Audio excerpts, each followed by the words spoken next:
Hello mga ka-everyone. Well, isa ito sa hanap buhay sa amin sa probinsya. Kung sa Bisaya pa, ito yung tinatawag na mananggot na nanggagaling ito sa katas ng nipa o tinatawag na sani sa probinsya. Isa ito sa pinagkakakitaan sa amin sa Cabugao, Surigao del Norte. Kung sa ibang mga probinsya ginagamit nila buko, dito sa amin nipa o tinatawag na sani. At alam nyo ba na ang unang katas nito ay sobrang tamis, parang kasing tamis siya ng asukal. Pero pag tumatagal siya ng ilang oras, pumapakla siya na parang medyo mapait. At umaasim nga rin siya katagalan dahil madami itong purpose, itong tubang to. Pwede siyang gawing suka at pwede rin gawing lambanog o bino sa probinsya na tinatawag. Kaya nga dati kung sa probinsya, di na kailangan ng pera para malasing. Punta ka lang dun sa kanipaan, pagkabalik mo, suray-suray na yung lakad mo. Naalala ko nga nung kabataan ko pa, ito yung unang alak na titikman ko dati.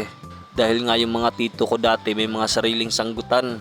Magugulat na nga lang sila, yung ibang parte ng lagayan wala nang laman. At masarap nga rin to pag may asin. Pagkainom mo, dumila ka lang dun sa asin para pampatanggal umay sa lasa.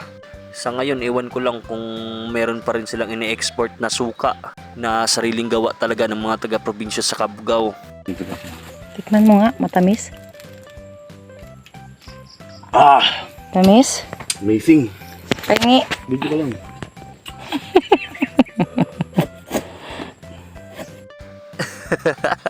Mukhang naasiman yata yung kapatid ko kaya ayaw mamigay. At naalala ko nga rin dito si Bing Dodong na siya ngayon nagtuturo sa akin kung paano nga gawin to at kung paano din gawing lambanog. Dahil nga sa proseso rin to gawin, kailangan mo pang maghanap ng mga kahoy para pang luto doon sa mga tuba.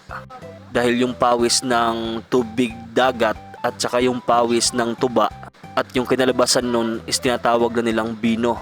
Pero bago yun, mag-iipon ka muna ng madaming tuba, kunti-container para sabay-sabay lahat na magawa. Thank you for watching. Bubu!